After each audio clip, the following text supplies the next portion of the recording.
नमस्कार मित्रों, मैं वैद अर्जुन सिंह एक बार फिर आपकी सेवा में हाजिर हूं।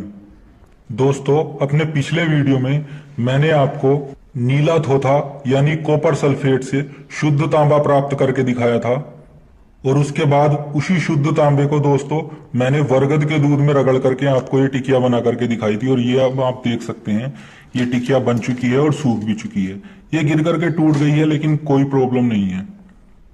और दोस्तों, अब मैं आपको इसे आग देने का तरीका यानी भस्म करने का तरीका बता रहा हूं। और ये दोस्तों वो तांबा भस्म तैयार होगी जो कैसी भी नामर्दी को केवल 7 खुराक में खत्म कर देगी।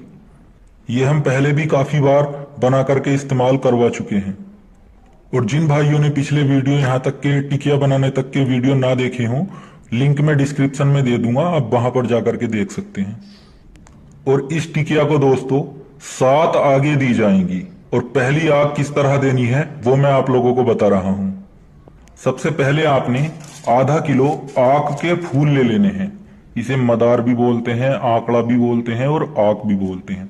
अभी दोस्तों सर्दियों में इसके फूल खिलते नहीं है, इसीलिए आपने फूल मिल जाए तो बेहतर है, बाकी कलियां भी आप ले सकते हैं। ये आप कलियां देख रहे हैं, ये आपने आधा किलो कलियां ले लेनी है और इनका आपने मोटा मोटा कूट करके लूदा बना लेना है।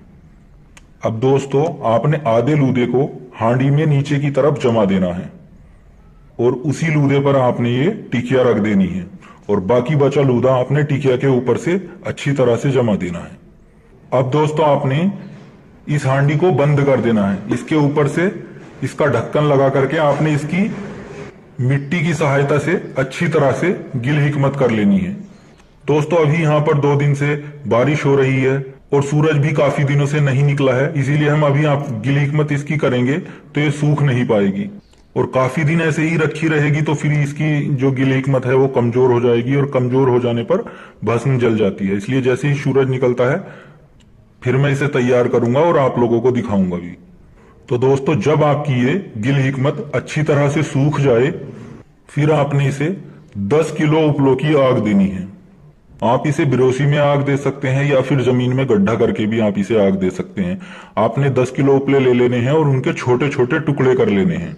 टुकड़े करने के बाद आपने आधे टुकड़े किसी गड्ढे में नीचे की ओर डाल देने हैं।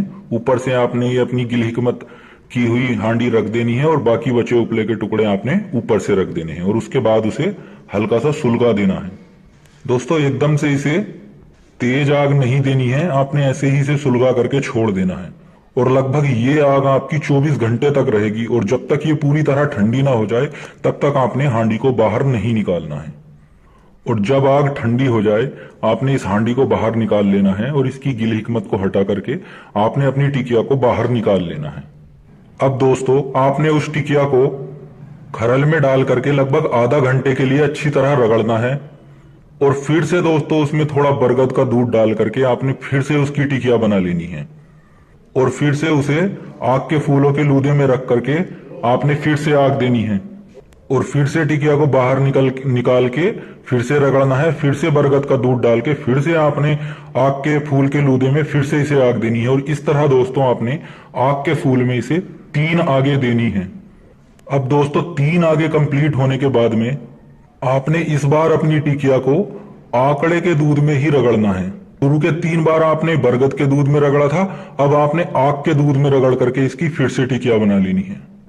और अब दोस्तों आपने इसे 4 आगे अजूवैन और लौंग के लूदे में देनी है। आपने 250 ग्राम अजूवैन ले लेनी है और 250 ग्राम लौंग ले लेनी है और उसे कूट करके आपने लूदा बना लेना है।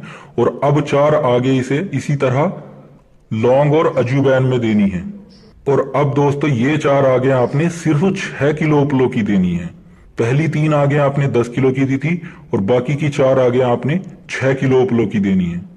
और 7 आगे दोस्तों कंप्लीट होने के बाद आपने इस टिकिया को निकाल करके लगभग 2 घंटे के लिए खरल में रगड़ना है। और अच्छी तरह रगड़ने के बाद दोस्तों आपने इसे चेक करना है कि आपकी भस्म ठीक से बन पाई है या नहीं।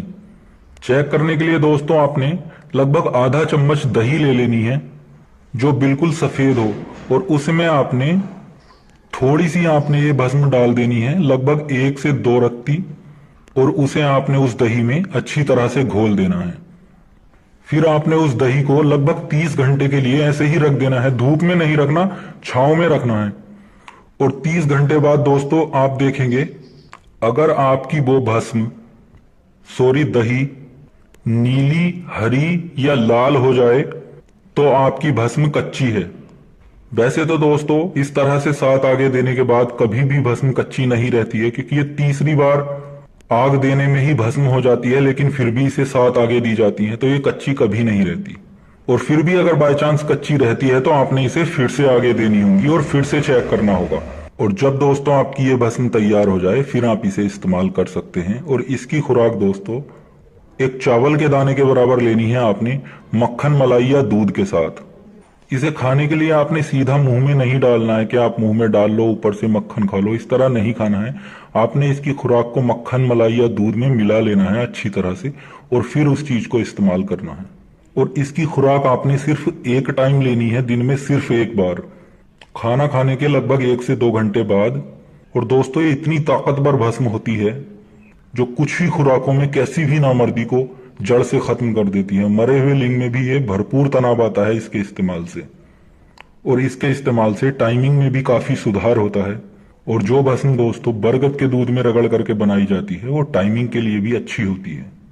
दोस्तों जानकारी अच्छी लगी हो तो हमारे चैनल को सब्सक्राइब करें और किसी भी जानकारी के लिए आप हमें व्हाट्सएप पर मैसेज कर सकते हैं। धन्यवाद।